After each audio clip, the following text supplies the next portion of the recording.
Buenos días, bienvenidos a Tangente. Hoy es jueves 21 de noviembre y tenemos un programa en el que vamos a retomar algo de lo que hablamos en febrero pasado. En febrero pasado hicimos un episodio que se titulaba Ley de Competencia en busca de acabar con la economía del abuso.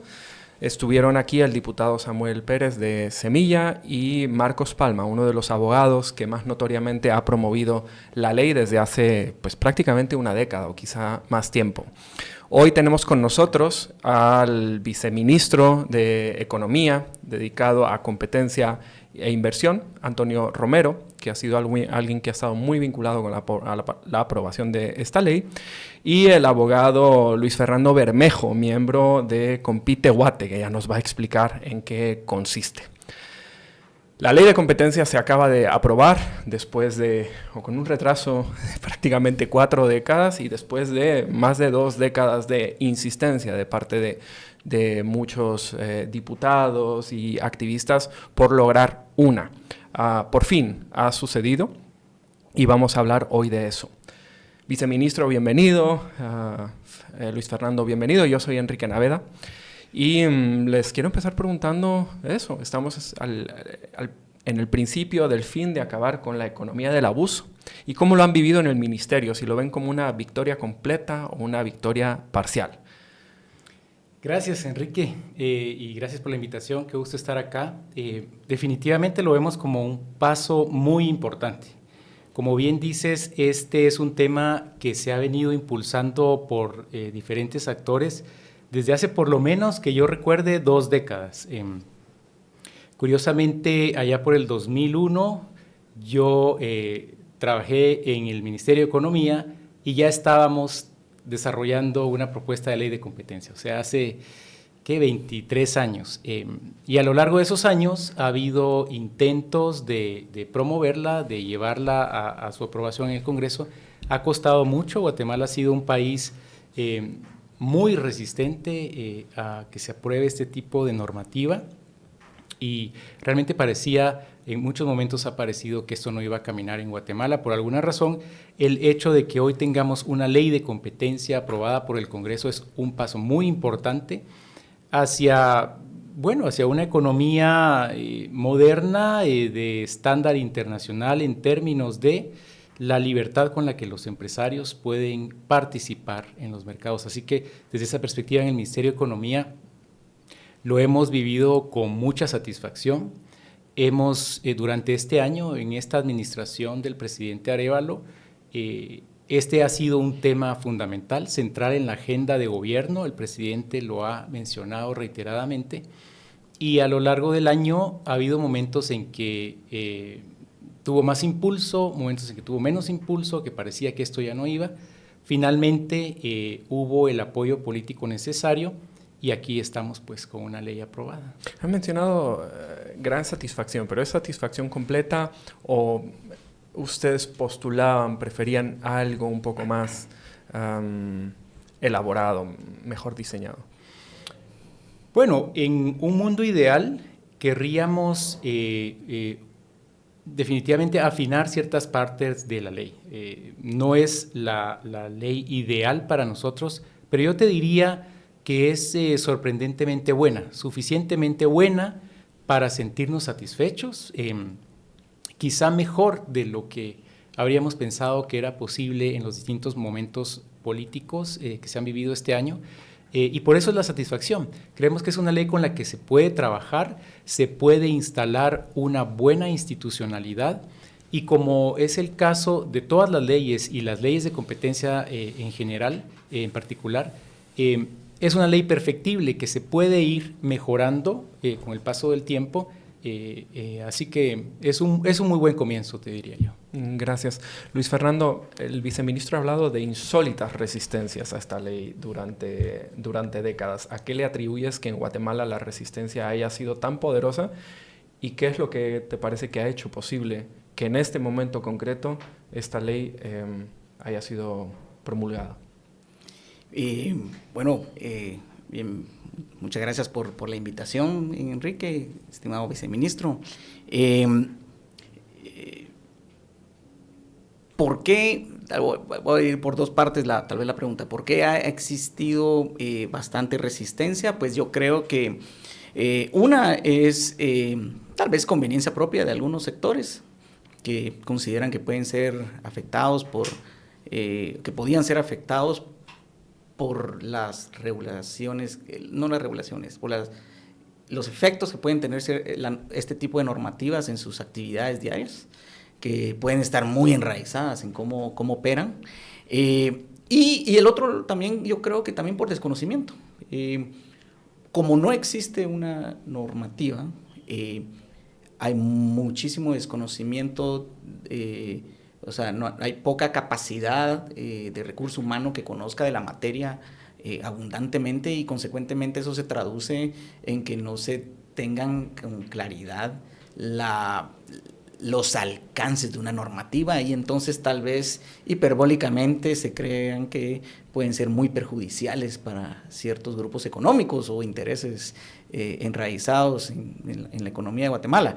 Y luego la segunda, si estaba sorprendido de la aprobación, pues en este último año yo creo que ¿qué ha cambiado? Que ha habido una administración que le ha dado prioridad a su aprobación, y la verdad también yo estoy gratamente sorprendido que se haya aprobado, porque este procedimiento este proceso que de los últimos 11 meses ha sido de avances y aparentes retrocesos. En ciertos momentos, la verdad es que yo fui escéptico que se fuera a aprobar una normativa del todo durante toda la administración, menos en el primer año del gobierno del presidente Arévalo. Y yo creo que es eso, la voluntad política y una buena operación de acuerdos a nivel del Congreso. A eso yo lo puedo atribuir lo que no se había logrado en décadas. ¿Estás planeando la fiesta de fin de año de tu empresa, un convivio familiar o una graduación? Pues deja que Cocina y Más Catering se encargue. Cocina y Más ofrece un servicio excepcional de catering con menús personalizados que se adaptan a cualquier celebración. Ofrecen deliciosos platillos hechos con ingredientes premium y cuidado al detalle. Brindan un servicio completo para que tú solo te preocupes por disfrutar. Contáctalos hoy mismo y asegura tu fecha. Celebra con Cocina y Más y haz de tu evento un momento inolvidable. Para más información puedes escribir al WhatsApp 5923-9198. Viceministro, ¿qué ha pasado? Digamos, a lo largo del año vimos momentos en los que la iniciativa cobraba muchísima fuerza, después se sumergía, parecía que estaba de capa caída. Las conversaciones tras bambalinas eran que eso no iba a pasar nunca, que ya estaba muerta, que quedaba supeditada o relegada por otro tipo de negociaciones mucho más urgentes, la ampliación presupuestaria, después el presupuesto, cortes, etcétera. Decían, bueno, con suerte entrará el año que viene, y de repente, de una semana para otra, nos encontramos con la ley aprobada de urgencia nacional. ¿Cómo se explica eso? ¿Qué pasó? Sí, bueno, creo que comenzando al inicio de la administración, yo creo que ese dictamen de ley, la 5074, el dictamen del 2022, ya traía un cierto nivel de consenso comparado con otras propuestas, otras iniciativas de ley que circularon de competencia. Esa creo yo que partió con inicio del año con una cierta base de consenso con la que creo que se podía trabajar. Si a eso le sumas nuevamente una posición muy clara, contundente del presidente Arévalo, más de la bancada Semilla en apoyo a aprobar una ley de competencia, fue posicionado como un tema central en la agenda de gobierno, tanto en el Ejecutivo como en el Legislativo a través de la bancada oficial. Y el trabajo que se fue haciendo allí. Por supuesto, estando en el Congreso necesitaba la negociación, ¿no? El trabajo político, los acuerdos, y esa es la fase que te diría yo desconozco o conozco mucho menos porque no tuvimos el acceso hacia allí, pero a lo largo de ese proceso, desde el Ministerio de Economía, nuestra posición fue apoyar con los insumos técnicos que requiriera el Congreso para poder analizar y desarrollar una buena ley. Queríamos promover la idea de que esta ley tenía que ser bien hecha, robusta, técnicamente sólida, Entonces allí tuvimos acercamientos con diputados, fuimos proporcionando insumos, y es eso, en los momentos políticos, ¿no? Creo que al principio del año había una expectativa de que la bancada oficial iba a conseguir los votos necesarios para pasar la ley no sé si alrededor de mayo, quizás fue un momento, un pico de entusiasmo al respecto. Eso después cayó por distintos temas que creo yo que empantanaron eso. Me parece que la alianza oficial por momentos se debilitó, y fue en estas últimas semanas o mes que esa alianza se fortaleció. Habría, digamos, desconozco en realidad las negociaciones que hubo allí, pero al fortalecerse, varios temas de interés de la bancada oficial se pudieron promover, y uno de estos que no quedó olvidado fue la ley de competencia, que vale decir que no solo desde la bancada oficial, sino concretamente el diputado Jorge Ayala tuvo un rol de liderazgo en abrir este proceso a opiniones, a sugerencias de modificaciones, a tener una conversación para alcanzar consensos mayores, y en ese trabajo se siguió y no se dejó, creo yo.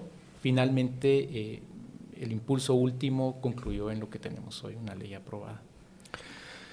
Luis Fernando, en ese proceso que menciona el viceministro de apertura por parte del presidente de la Comisión de Economía, Jorge Ayala, que junto con Samuel Pérez han estado liderando este proceso, negociándolo, operándolo y articulando intereses y deseos, participó Compite Guate. Compite Guate suministró asistencia técnica, hizo observaciones acerca del articulado. ¿Qué tan lejos queda este texto final de lo que pretendía Compite Guate, de sus sugerencias, de lo que veían como el ideal? Pues sí. ¿O qué tan cerca también? Sacas a colación importante la labor de Compite Guate. Tal vez para la audiencia, Compite Guate es una iniciativa intersectorial del Consejo Nacional Empresarial, que reunió al Ministerio de Economía, dio apoyo al Ministerio de Economía, junto con profesionales economistas y practicantes del derecho como mi persona, que querían apoyar el esfuerzo de la promoción de una política de competencia, y el primer paso tenía que ser la aprobación de la ley de competencia. Y durante el proceso legislativo, que fue de avance, retroceso, suspensiones, por momentos parecía que estaba parado el proceso. Durante las discusiones, nuestro apoyo fue dar opiniones y sugerencias en relación a los textos que estaban siendo discutidos en la Comisión de Economía. Y en general, si me tuviera que yo dar una opinión, creo que en materia sustantiva de lo que cómo deben quedar reguladas las prohibiciones de las conductas anticompetitivas, las prohibiciones absolutas, relativas, y el control de concentraciones, creo que fue bastante cercano a lo que digamos, no a lo que quería el Compite Guate, sino a los estándares internacionales. Lo que se buscaba era cumplir con los estándares internacionales que se observan en el derecho comparado, en legislaciones que funcionan. Y digamos que hay cosas ya más procesales, adjetivas, sobre los poderes de la autoridad que quizás pues son perfectibles. Entonces yo estoy bastante nuevamente sorprendido y satisfecho del trabajo que se hizo, reconociendo que el proceso legislativo en el proceso legislativo hay una confluencia de intereses, actores y grupos de interés que no todos quieren lo mismo. Y entonces, consecuentemente, la normativa no puede quedar únicamente con lo que cierto sector quiere. Entonces, el resultado es una amalgama de todos los intereses, y yo creo que el resultado que tenemos ahorita es una normativa bastante, digamos, en línea con estándares internacionales.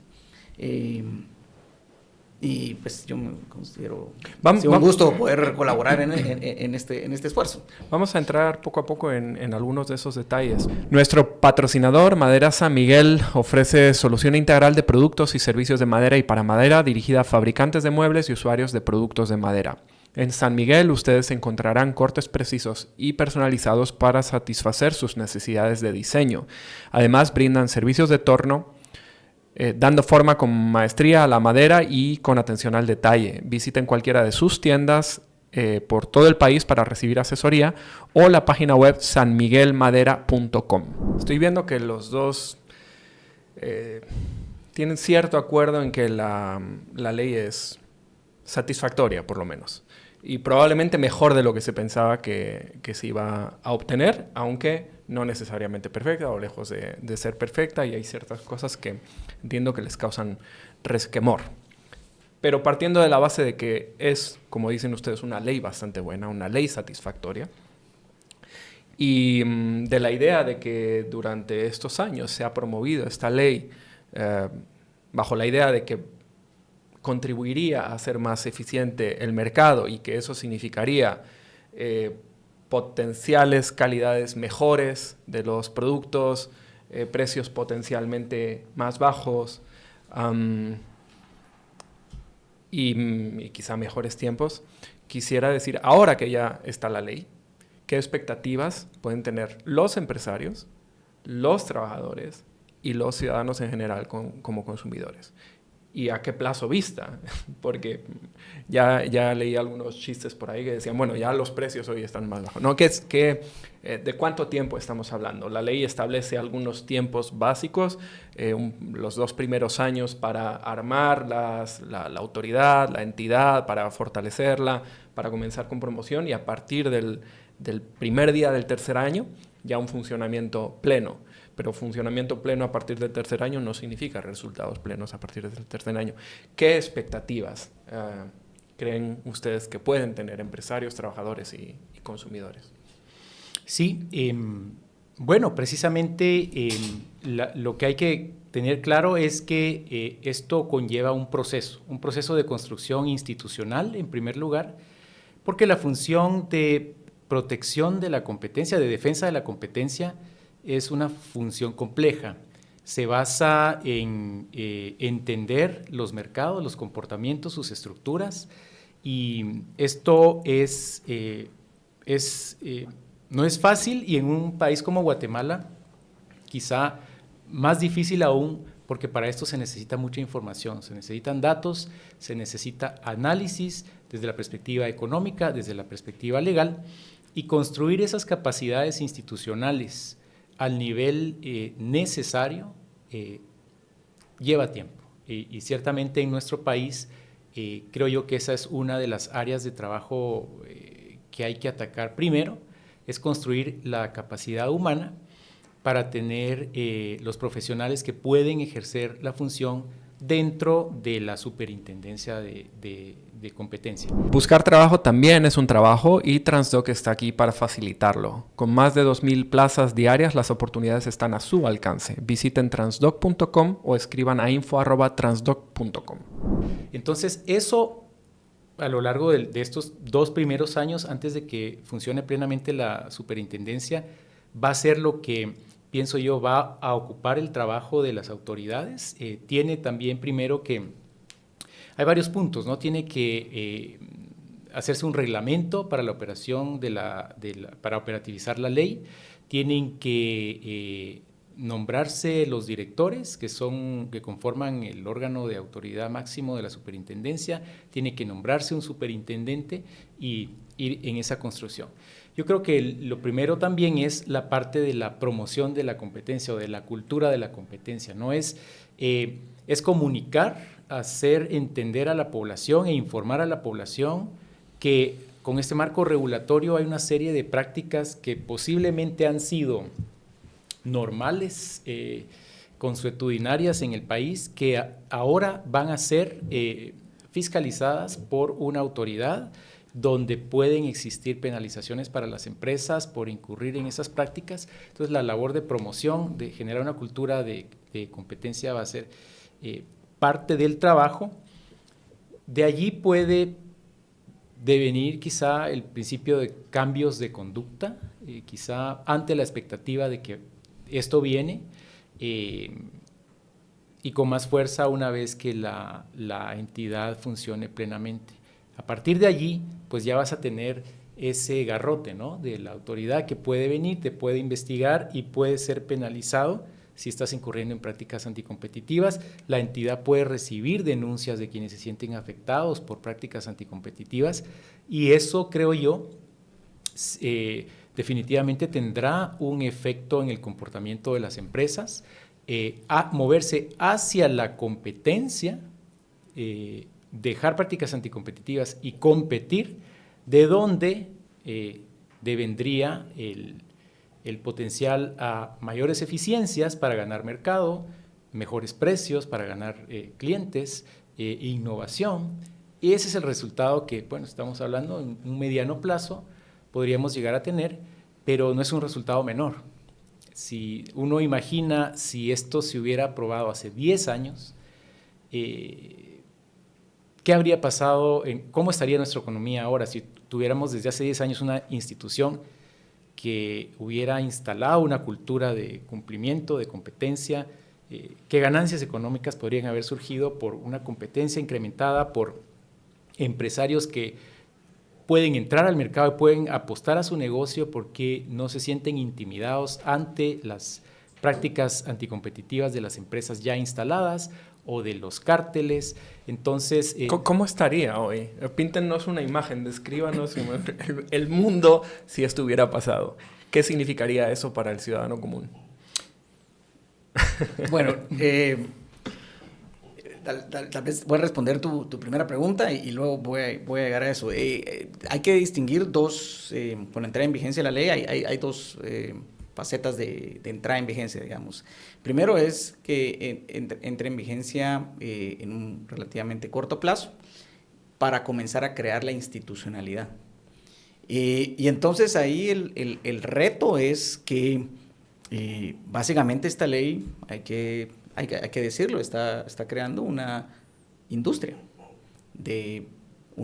industria en el ramo del derecho, en el ramo de especialidad de los economistas, de todo tipo de asesores para, uno, eventualmente ser funcionarios públicos que puedan aplicar la normativa, y dos, asesores y ejecutivos incluso que puedan llevar esas nuevas prácticas a las empresas que van a tener que seguirlas. Es decir, la conducta no solo va a tener un efecto conductual, porque prácticas tal vez inveteradas que probablemente eran, ahora son prohibidas, van a tener que modificarse. Entonces, por un lado va a haber un cambio de conducta ante los nuevos estándares, pero también hay que capacitar a las personas y hay que hacer una labor importante en las universidades para crear diplomados, maestrías, etcétera, porque en Guatemala hay poco capital, poco recurso humano que conozca esta materia, y los que la conocen, tal vez por haber estudiado maestrías en el extranjero, en Estados Unidos, Europa u otro país, pues como en Guatemala no había un derecho de competencia, quizás le daban menos importancia, algunos quizás sí, pero hay que construir todas esas capacidades para aplicar esta nueva normativa, tanto a nivel público, autoridades, jueces, tribunales, de todo orden, y profesionales que puedan asesorar a empresas y a los agentes económicos. Entonces, ese es el corto plazo. El largo plazo, pensemos en los trabajadores del consumidor. El estándar adoptado por la ley, que, digamos, abogamos en Compite Guate, fue el estándar del beneficio del consumidor. Lo que se trata con este estándar, que es el más conocido y aplicado a nivel internacional, hay normativas que tienen diferentes estándares un poco más complejos, es que el derecho de competencia debe promover que los consumidores tengan los precios más competitivos. Y para ofrecer los precios más competitivos, usualmente las empresas tienen que ser más innovadoras. Eso quisiéramos que fuera el resultado final de la aplicación de la ley, y eso pues es lo que se puede esperar. Entre más competencia, más va a haber puja por los consumidores, y eso va a hacer que las empresas innoven o no puedan ser competitivas en el mercado. Las conductas anticompetitivas hacen los mercados menos eficientes. Y luego yo quisiera un último estadio, que es cambiar la mentalidad o la cultura de los empresarios. Digamos, ahorita hay mucha crítica a la ley porque dicen que es regulación, cuando la regulación en realidad opera ex post. Esta ley opera ex ante. La regulación opera para regular negocios. Esta normativa es únicamente prohibitiva, prohíbe conductas que a nivel internacional ya son prohibidas. Entonces es distinto, pero eso hay que introducirlo en el imaginario colectivo y empresarial para que no vean con recelo, sino que vean la utilidad de esta ley. Porque hay empresarios, me he topado que no obstante denuncian que en Guatemala hay prácticas competitivas en el sector de contrataciones públicas, de infraestructura o de medicinas, también ven con recelo la aplicación de la ley, cuando en realidad la mentalidad que hay que cambiar es que ahora pueden utilizar la ley para poder combatir esas prácticas anticompetitivas que se da en el amaño muchas veces de licitaciones públicas. Y así en otro tipo de situaciones, como los carteles duros y las concertaciones para fijar precios. Pero sí, es doble. Uno es crear la institucionalidad, hay que capacitar, traer a los mejores que se puedan, hay que capacitar la cantidad de funcionarios que va a necesitar esa autoridad, y hay que comenzar a capacitar al gremio de abogados, a los economistas, a los administradores de empresas, para difundir y crear una base de conocimiento que permita que esta ley pueda ser efectiva. Y eso pues puede ser una labor de 10 años, 15 o una generación. La aplicación que se da actualmente en Europa o en Estados Unidos de esta ley ha llevado, en el caso de Europa, 70 años, y en el caso de Estados Unidos, 110 años. Esperemos que en Guatemala pues no sea tan largo ese proceso. Mencionaste el potencial que tiene para incrementar la innovación entre las empresas, y ese parece que siempre es un punto débil del empresariado guatemalteco, ¿no? Aunque en el discurso se maneja mucho la idea de que son empresas muy innovadoras, sobre todo las grandes, y de que compiten mucho entre sí. Básicamente todos los estudios aluden directamente a muy poca innovación en el empresariado guatemalteco, muy poca renovación del parque empresarial. Guatemala tiene las empresas tienen un promedio de longevidad muy grande, lo cual significa que no hay muchos reemplazos. Las que llegaron a ser grandes en un momento se han mantenido y sin necesidad de innovar, porque han capturado mercados, y los han capturado muy a menudo mediante prácticas que hoy, a partir de ahora, van a estar prohibidas, ¿no?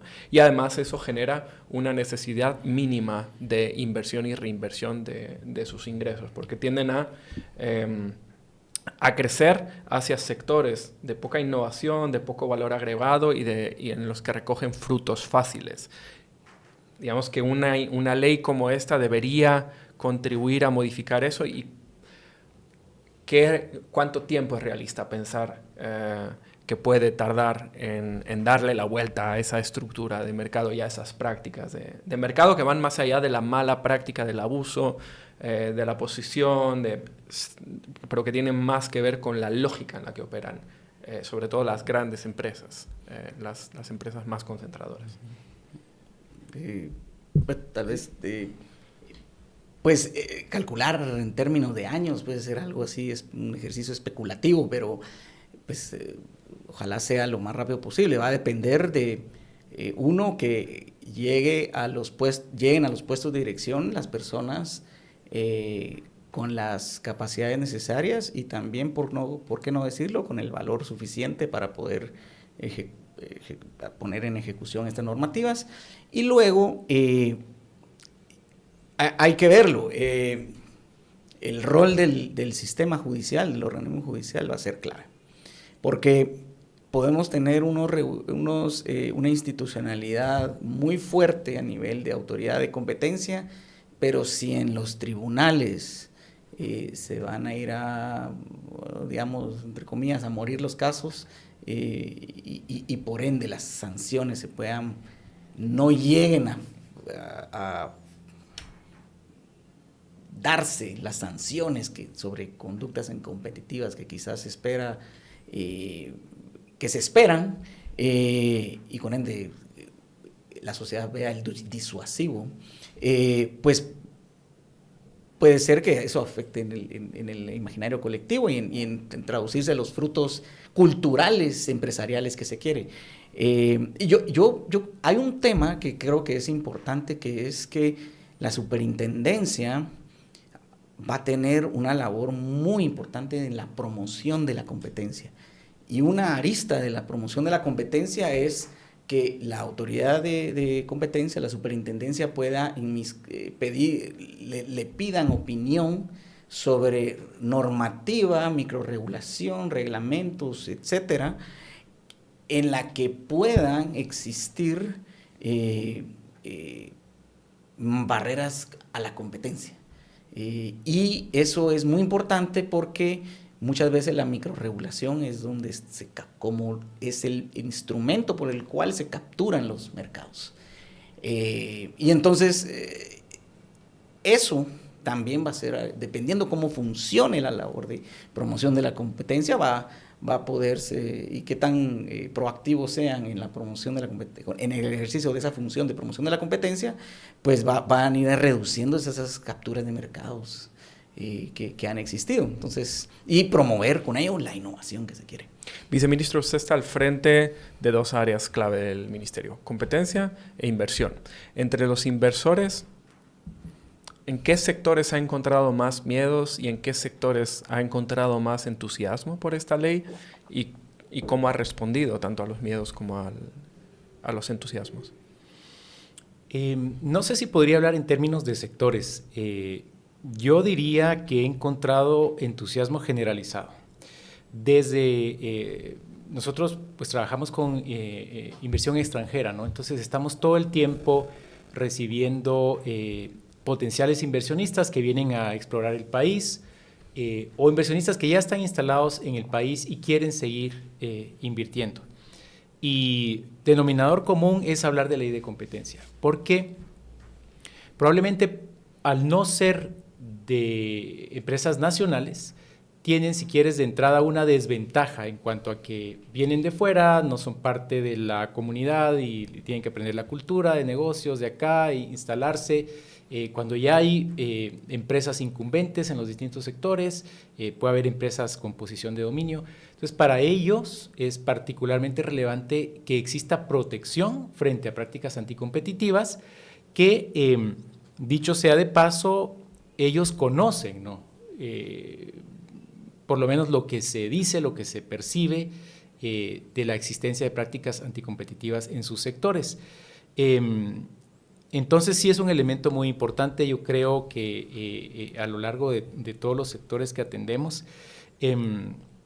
Y yo quería, si me permite, solo volver un poco a esa pregunta que hacías del mundo que imaginaríamos o del país que imaginaríamos si hace 10 años se hubiera aprobado esta ley y creado la institucionalidad. Y por supuesto, dependiendo de cómo funcionara, ¿verdad? Es decir, el nivel de efectividad que pudiera tener, tomando en cuenta el contexto de las otras instituciones de justicia y demás, lo que sin duda podríamos tener es una normalización de una conversación que tiene claro que hay prácticas anticompetitivas que son prohibidas por ley y que hay una institución pública cuyo mandato es protegerte como empresario de esas prácticas. Entonces, eso mismo ya, digamos, pone claridad sobre el fenómeno, la función de investigación, de recomendaciones que pueda la superintendencia hacer sobre microrregulaciones o sobre procesos incluso administrativos dentro del Estado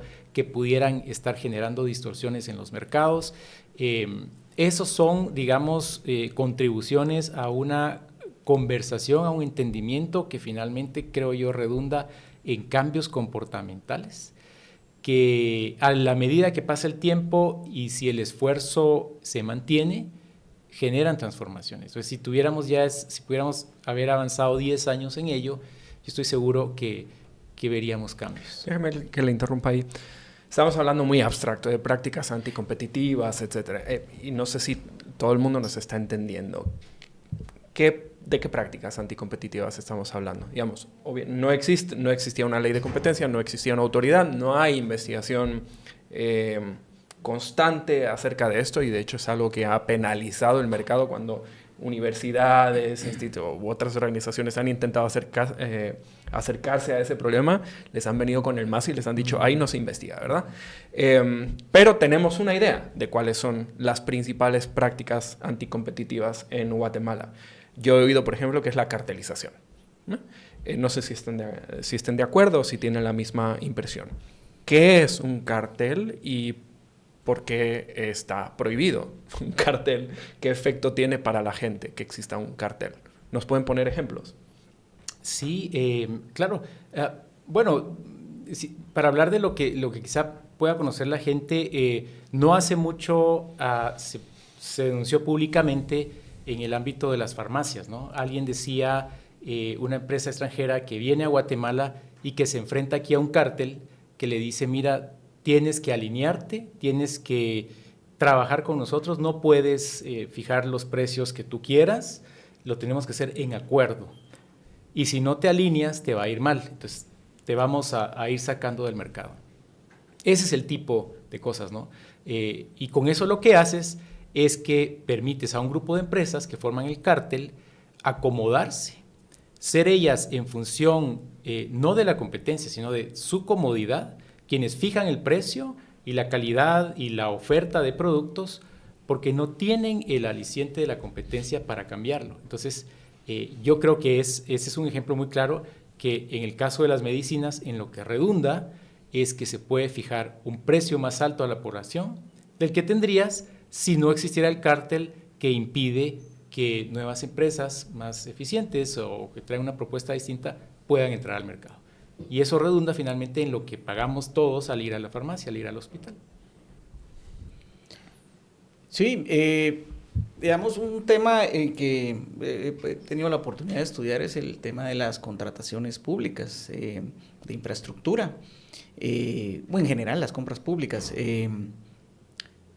Hay evidencias, o se puede hallar evidencia suficiente que muchísimas empresas están en connivencia y en un concierto para dividirse los pasteles de las obras públicas o de ciertas compras. ¿Esa colusión es algo que regula la ley? ¿O? Exacto, la colusión y la colusión en licitaciones públicas es algo prohibido, es una práctica prohibida, y eso redunda, pues, obviamente, en que el Estado, por un lado, contrate a precios mayores, porque el que se concierta para ganar una licitación, pues como no lo está haciendo con competencia en la licitación por métodos competitivos, va a ofrecer un precio mayor del que se obtendría. Entonces hay perjuicio al erario. Y dos, afecta también la calidad, y eso lo podemos ver directamente en la contratación de obra pública de infraestructura. Cada vez, derivado de estos acuerdos colusivos que aparentemente existen, en muchísimos casos se van con ofertas únicas, o se adjudican a las mismas empresas siempre, o entidades con control común, aparente o no aparente, inciden en que la obra pública sea de mala calidad. Entonces, aunado tal vez a lo más visual que pudiera ser las farmacias, en las licitaciones públicas, el derecho de competencia prohíbe las colusiones y puede dar lugar a investigaciones de empresas que estén coludiendo y que puedan afectar el erario y la calidad de lo que se recibe en servicios públicos. Quizá porque el viceministro Romero se ocupa de inversión extranjera, ha tenido mucha suerte y no se ha encontrado con empresas y sectores que tuvieran miedos y que se opusieran directamente a la ley. pero en los últimos años hemos visto con mucha claridad cómo había sectores completos que pedían ser excluidos, ¿no? Que esta ley no les aplicara. Y uno de los argumentos que más se utilizó es el relacionado con que había sectores que ya estaban regulados por una norma específica. Telecomunicaciones, banca, hidrocarburos, energía, etcétera, ¿no? Esos no querían ser regulados por esa ley, y el argumento era ese. Otro era el sector agroindustrial, en particular el azucarero, pero no tenía ley específica, entonces no tenía de dónde agarrarse ahí directamente. La ley, no sé si les parece que da lugar a alguna ambigüedad con eso. Pareciera que en principio esos sectores han quedado completamente regulados, pese a su oposición, que además en algunos casos se hizo muy notoria hasta el último momento, hasta el momento mismo de la aprobación de la ley, estuvieron operando en el Congreso para intentar quedar excluidos o que la ley fuera modificada en el último momento. Pero queda el artículo 2 sobre el ámbito de aplicación, que sí establece una supletoriedad, y por favor explíquenme qué significa esta palabra, en la aplicación de la ley. ¿Cómo ven eso? ¿Es ambiguo o queda claro que todos estos sectores están regulados y ninguno ha sido excluido y no hay oportunidad de que sea interpretado de otra manera? Empecemos con el abogado de Compite Mate. Bueno, uno es abogado y el otro es economista. Así es. Pues la normativa del párrafo segundo del artículo 2, lo voy a leer. Dice no, por favor, no lo leas. No lo leo, pero dice que se aplica a los agentes económicos que tengan leyes sectoriales propias. O sea, es un escalonamiento de 3 niveles. Que tengan esas normativas propias, leyes de competencia, y 3, que tengan su autoridad propia. Que lo es decir, tienen que concurrir las 3 cosas con una como no está basta. redactado, esa es mi apreciación o mi interpretación. Si tienen una ley propia, pero no habla de competencia la ley... La normativa no es supletoria, sino se aplica directamente porque la normativa de ley, en el primer párrafo, dice que es la norma de competencia de todo el territorio nacional. Pero si esa normativa es sectorial tiene normas de competencia, como ocurre, por ejemplo, en la ley de hidrocarburos, forma más o menos ahí en la ley de telecomunicaciones, pues se aplica supletoriamente. Entonces, lo que no regule esa normativa se aplica a la ley de competencia. Es decir, si hay 2 elementos de esa ley que hablan de competencia, pero no son suficientes para considerarlo una regulación completa, la supletoriedad incide en que se aplica en tanto no exista una normativa específica. Yeah. Entonces, si la normativa específica del sector no tiene normas idénticas, digamos, o en lo que no aborde, se aplica la ley de competencia. Así fue esa es mi interpretación de lo que fue aprobado en la enmienda por sustitución total que fue incluida. ¿Esa es la interpretación del Ministerio de Economía también? Esa es nuestra interpretación también. Y por supuesto que estamos conscientes de que esto en su momento será sujeto a ese debate interpretativo, ¿no? Legal, pero así es como lo vemos y nos parece que es el tipo es lo que deseábamos, ¿no? Ver que no hubiera resquicios por los que se dejara de atender algún sector, que se exonerara algún sector. Creemos que es muy importante que no se excluya a nadie del alcance de la ley de competencia. Estos 2 años que va a tardar en entrar en vigencia completamente son no solo 2 años para formar capacidades en el Estado, sino también son 2 años para que las empresas se alineen, se adecúen, cambien sus estándares, sus prácticas, su aproximación a la competencia. ¿Es así o me equivoco?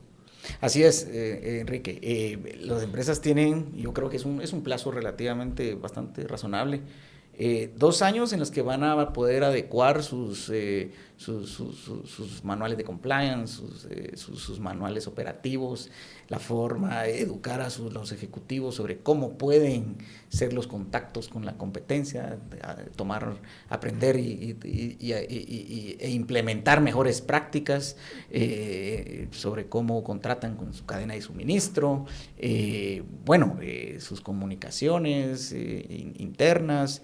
Es decir, hay tienen tiempo suficiente para poder adecuar su conducta a esta ley. Y entonces, yo creo que fue un plazo relativamente razonable. Hay una confusión, una mala interpretación que se ha venido manejando en el discurso público desde hace años, que es que esta es una ley antimonopolios. Y creo que deviene un poco de la idea de que me corregirá Luis Fernando, la Constitución prohíbe los monopolios y que eso se desarrollará en una ley. Desde que la Constitución dijo eso hasta hoy, pareciera que el acuerdo entre abogados, economistas, especialistas, es que el monopolio per se o la estructura de un mercado per se no es el problema, sino es que se hace con esa estructura, cuáles son las prácticas y si esa práctica evita que otros puedan competir, ¿no? Entonces, esta no es una ley de antimonopolios, es una ley de competencia y los monopolios van a seguir estando permitidos allá donde no causen problemas o donde sean naturales, si lo estoy entendiendo bien. Pero cómo, primero, explíquenme si lo estoy entendiendo bien y segundo, cómo se armoniza la solicitud de la Constitución o la previsión de la Constitución de que esto está prohibido y que esta ley no lo prohíba. Bueno, yo creo que esta, como se dijo en algún momento, esta es una ley que atiende las conductas empresariales, no la estructura de mercado. Entonces, no prohíbe monopolios, no prohíbe oligopolios, prohíbe conductas anticompetitivas, abuso de posición de dominio donde exista. Que la posición de dominio sí tiene que ver con la estructura. La posición de dominio puede tener que ver con la estructura, pero no necesariamente es prohibida per se, porque lo que es prohibido es el abuso de la posición de dominio. Y sí, digamos, en términos de estructura, si quieres, la ley lo que busca es asegurarse de que en el caso de las concentraciones, una fusión, una adquisición, el resultado no afecte la libre competencia del mercado relevante. Pero no es una ley para prohibir monopolios. Ahora, ¿cómo armonizas con lo que dice la Constitución? Eso sí se lo dejo al estimado abogado porque la verdad no sé. Sí, la Constitución, en el artículo 130, establece que se prohíben los monopolios y hace una remisión a una ley que hasta, la ley no es una ley antimonopolios. Lo que pasa es que en el derecho de competencia existe digamos, la tradición jurídica anglosajona de Estados Unidos inicialmente era el del antitrust, era un derecho antimonopolio. Y la vertiente europea es más amplia y aborda el derecho de competencia como general. Entonces, se regulan conductas no solo de monopólicas, abusivas, sino otro tipo de conductas e incluye también la promoción de la competencia como una función de la autoridad. Entonces, el derecho de competencia, por eso esta ley se llama ley de competencia, es más amplio en lo que abarca. Ahora bien, las prácticas absolutas y ciertas conductas de abuso de dominio, pues digamos, en términos generales, le pegan a la conducta antimonopólica, pero no están prohibidos en sí los monopolios, porque pueden haber monopolios naturales que no se basan, no se fundamentan en conductas anticompetitivas o en la fijación de precios, fijación de condiciones, etcétera, en abuso de dominio. Entonces, hay que hacer esa precisión bien clara de que el monopolio puede existir siempre y cuando no incurra en conductas anticompetitivas y abuso de posición de dominio. El viceministro mencionó concentraciones, ¿no? Cuando dos empresas se fusionan, cuando una compra a otra. Hace unos años sucedió tanto aquí como en El Salvador que una empresa de telecomunicaciones, de telefonía, intentó comprar a otra. En Guatemala lo consiguió. Fue, creo que Telefónica. Claro, que adquirió Telefónica, Movistar, y en El Salvador lo intentó, pero no lo consiguió porque la autoridad de competencia lo prohibió. dijo, no, por aquí no sigan porque esto implica una concentración que supera lo permitido. Y eso va a hacer que las empresas concedan peores precios y peor servicio a los consumidores, a los ciudadanos. En Guatemala, como no existía regulación, sí se permitió. Y efectivamente hay un estudio que no recuerdo ahora mismo si es del Consejo Nacional Empresarial o de la Universidad Rafael Landívar, que evalúa el de la Landívar, que evalúa el cambio de precios, y creo recordar que el daño económico que esa fusión o esa adquisición produjo en Guatemala. ¿Creen ustedes que esa fusión se habría prohibido en Guatemala, se habría frenado en Guatemala con la regulación de hoy y con los umbrales de concentración que se establecen en la ley, que según entiendo son más altos, es decir, más indeseables de lo que se esperaba? Sí, sí te puedo decir sobre los umbrales que si hay cosas que quisiéramos que fueran diferentes de la ley, yo creo que una de ellas es los umbrales. Nos parecen demasiado altos para el tamaño de nuestra economía, lo que resulta en que van a ser pocas las concentraciones en la economía guatemalteca que van a estar sujetas a tener que solicitar autorización y el estudio, el análisis que haga la autoridad de competencia. Creo que esa sí es una debilidad que pudiera ser subsanada, o sea, volviendo a ver cómo ha sido la trayectoria de las leyes de competencia en otras jurisdicciones. Hay cosas que se van afinando en el camino, ¿no? No digo que sea fácil, pero lo que facilita es que conforme se va fortaleciendo la institución, tienes más recursos para recabar toda esta información, hacer los análisis correspondientes, hacer un cálculo, una estimación y argumentar mucho mejor quizá de lo que en este momento se podría hacer, cuáles deberían ser nuestros umbrales ideales para el tamaño de nuestra economía. Un paso atrás, los umbrales, había una discusión sobre si debían estar en la ley, lo cual implica que cada vez que haya que cambiarlos tiene que pasar por el Congreso, o si debían estar en el reglamento, que es la reforma es mucho más fácil, es puramente administrativa. ¿Discutieron eso? ¿Por qué se estableció en la ley? No recuerdo muy bien si fue dentro de los puntos, fue discutido, y al final quedó en la ley. Uh-huh. En otras jurisdicciones, por ejemplo la FCT en los Estados Unidos, cada año publica el umbral y lo ajustan a unidades. Uh-huh. Yo creo que eso hubiera sido la mejor opción. Me imagino que el temor fue que eventualmente se estatuviera anualmente por una autoridad agresiva de forma muy baja. Y eso pues entorpeciera el mercado de las fusiones y adquisiciones, digamos. Pero sí, yo también considero que los umbrales están algo altos, digamos. El umbral sobre empresas, de 12 empresas sobre activos nacionales es de 26 millardos.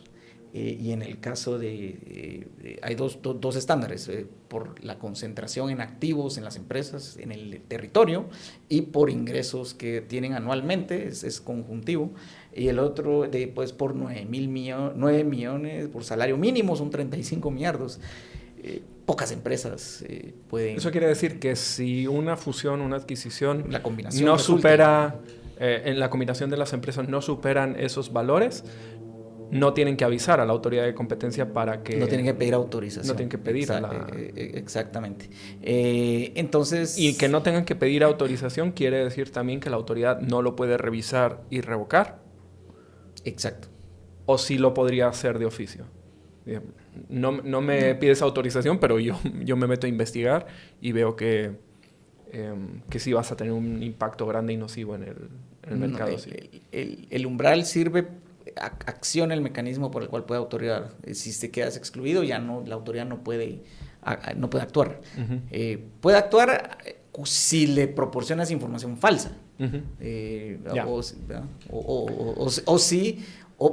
O si no pides autorización y es una concentración irregular porque consideras que no sos sujeto no caes en el umbral, pero sí caes en el umbral. Pero si estás por debajo del umbral y no hay la autoridad no puede actuar. Ese está permitido, libremente permitido. Hay otro aspecto en el que parece que la ley se aleja de las mejores prácticas o de los estándares internacionales y que ha sido criticada por ello, ¿no? Una es que no se le dan métodos especiales de investigación a la autoridad y que en la parte de... se me fue el nombre ahora. Que no permite la delación. Permite, digamos, una vez que la autoridad... ¿Cómo se llama eso? Los acuerdos de clemencia, de delación premiada. Clemencia era. Digamos que la clemencia se compone por dos elementos. Uno, si la autoridad te está investigando, tú puedes aceptar cargos, por utilizar una analogía con el derecho penal con la que estamos bastante más familiarizados, puedes aceptar cargos y reducir tu pena o tu multa, etcétera. Pero la otra es la delación. Yo puedo delatar esa parte de la delación de la que hemos oído hablar tradicionalmente como colaboración eficaz. Esa parte no está en la ley. Esa parte quedó fuera.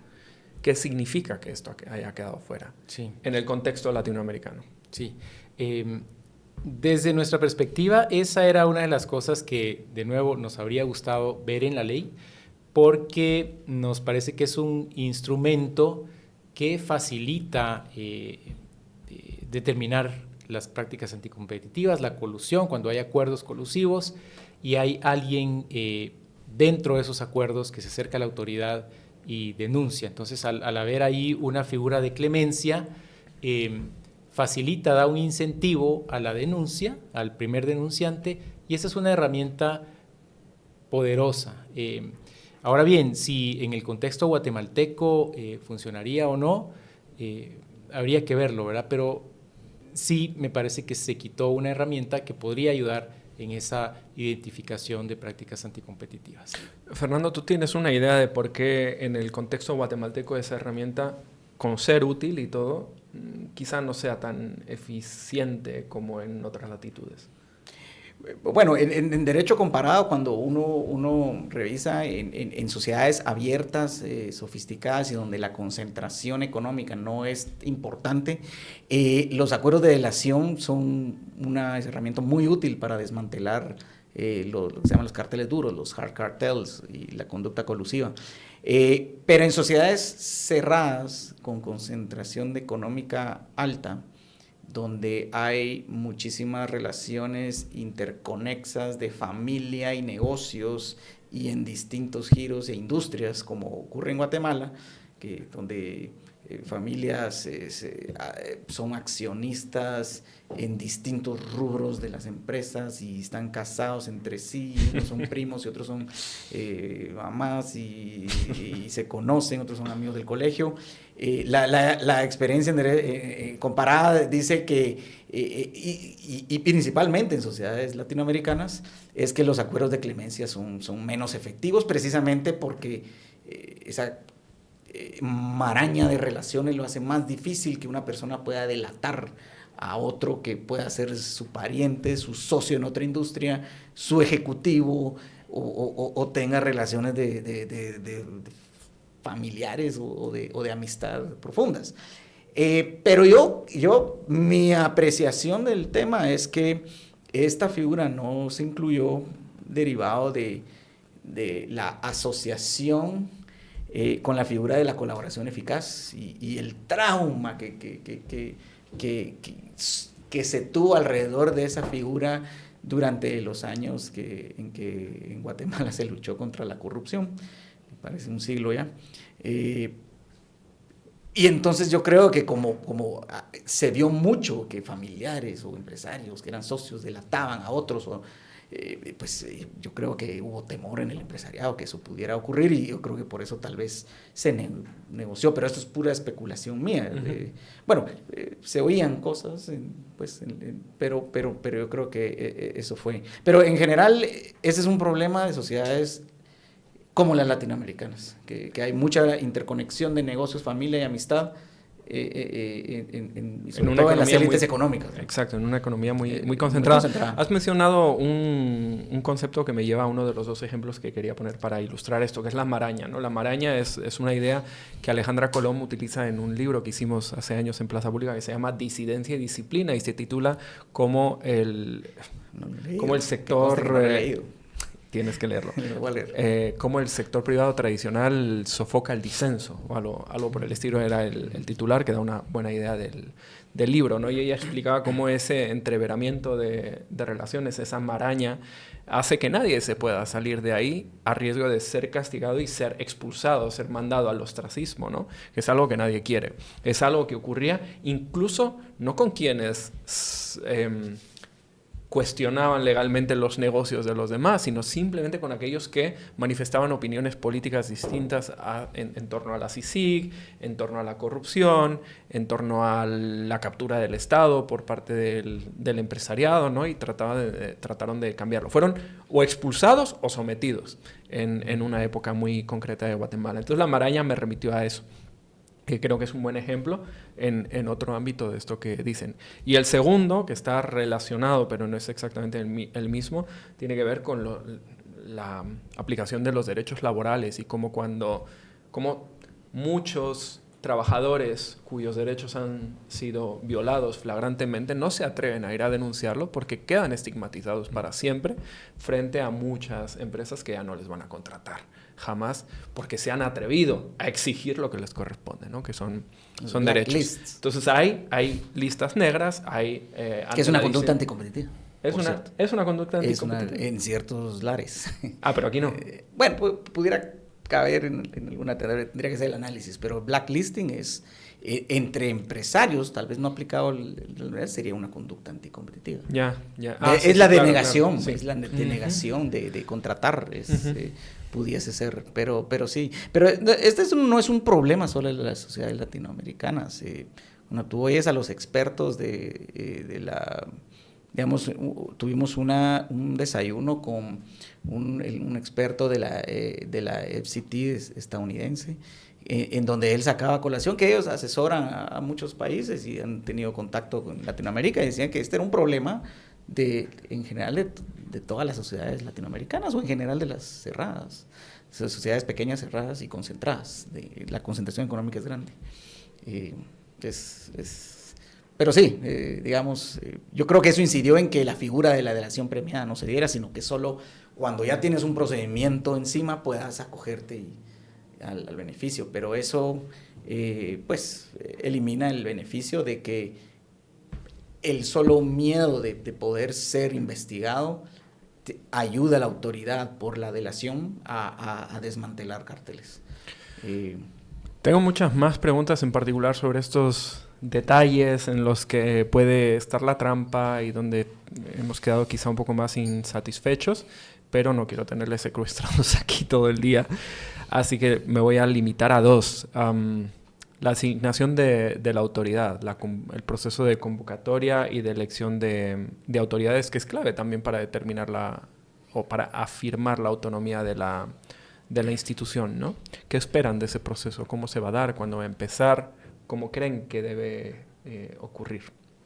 Yo creo que es de las primeras cosas que hay que ir haciendo, ¿no? El directorio de la superintendencia estará conformado por directores y suplentes nombrados por el presidente en Consejo de Ministros, por el Congreso de la República y por la Junta Monetaria. Y como decíamos, tienen este plazo de 120 días para hacer el proceso. Yo creo que eso es algo que debería iniciar pronto. Y la ley estipula ciertos requisitos de transparencia, de hacer esto público, de usar evaluaciones. Entonces, yo creo que están los elementos para que tengamos procesos de calidad en esa selección y finalmente, pues con listas cortas de candidatos, son cada una de estas tres entidades las que eligen a los profesionales que conformarán el directorio y al superintendente. Como suelen ser estos procesos, o sea, en algún momento podría alguna cosa no funcionar bien. esperemos que no sea así. Yo creo que la ley da suficientes elementos para que se haga bien. Habrá que ver. Reformulo la pregunta para que des una respuesta complementaria. Uno de los grandes problemas de este tipo de instituciones es que pueden ser capturadas. Y en Guatemala muchas instituciones están capturadas. ¿Crees que este proceso en concreto blinda o acerca a blindar a la superintendencia de esa captura por parte de aquellos que quieren seguir operando con impunidad? Pues... ¿O lo hacen muy complicado? Primero de todo veo como un avance salir del esquema mental de las comisiones de postulación. Para mí eso es un avance grandísimo. El resultado final es muy difícil de pronosticar, pero cómo está, tal vez brevemente decir que el proceso es que cada autoridad nominadora, es decir, el presidente del Consejo de Ministros, el Congreso por terna de 6 miembros de la Comisión de Economía y la Junta Monetaria, tienen por medio de un procedimiento de oposición cuyo examen o de evaluación lo hace una universidad internacionalmente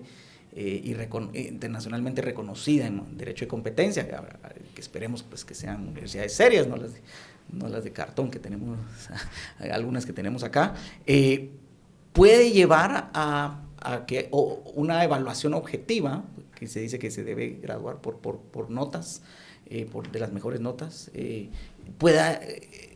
lleve a que las autoridades nominadoras tengan listas de gente competente e independiente que pueda acceder a los puestos.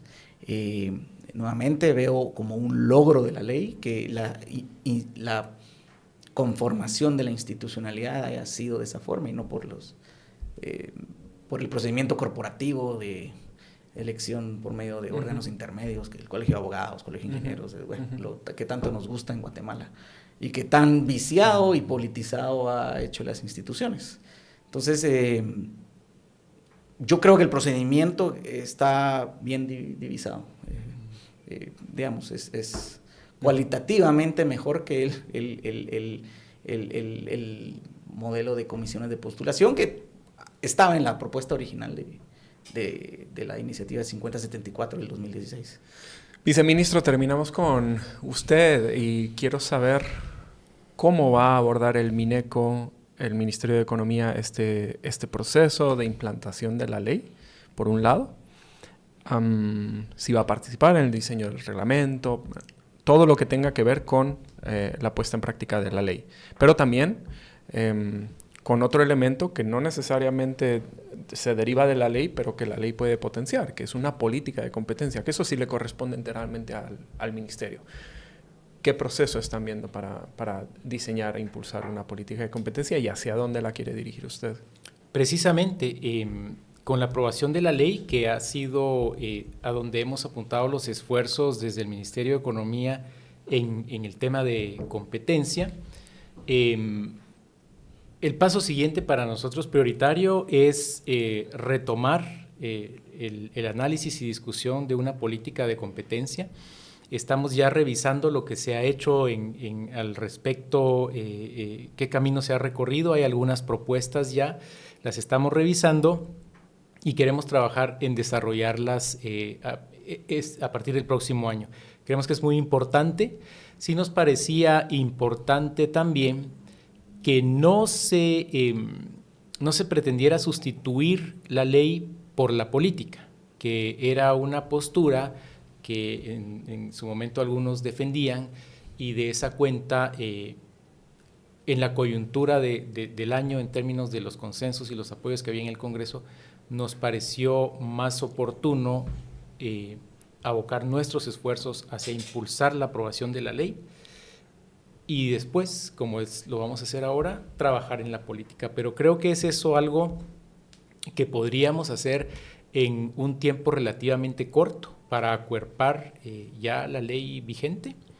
¿Pero tiene algunas ideas de por dónde puede llegar a ir la política? ¿Qué es lo que han discutido? No en este momento. Estamos en una fase inicial de revisión, como te digo, de lo que se ha hecho. Esto es muy fresco. Realmente estábamos abocados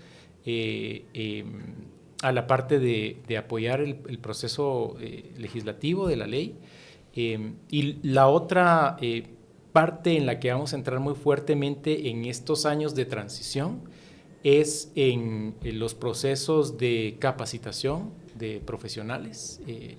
Tenemos afortunadamente ofertas muy interesantes de la cooperación internacional, más los recursos propios del ministerio, para trabajar en esa línea, y quisiéramos hacerlo con fuerza para que conforme se va instalando la superintendencia, ese acompañamiento nuestro pueda acelerar o fortalecer el que haya recurso humano para la agencia misma y para otras partes del ecosistema. Creo yo que esas van a ser dos grandes áreas que nos van a ocupar y posiblemente sí apoyar en el desarrollo del reglamento, ¿verdad? Son temas que, como esto está tan fresco, estamos ordenando y van a ser parte de nuestro plan de trabajo del próximo año. Bueno, pues muchas gracias. Aquí termina el Tangente de hoy. Gracias por haber venido, gracias por habernos ayudado a desentrañar un poco la ley, las consecuencias de la ley y qué podemos esperar en el futuro a ambos. Fernando Bermejo, abogado y miembro de Compite Guate; Antonio Romero, viceministro de Inversión y Competencia del Ministerio de Economía. Gracias a ustedes por habernos acompañado en esta conversación y esperamos que la hayan disfrutado.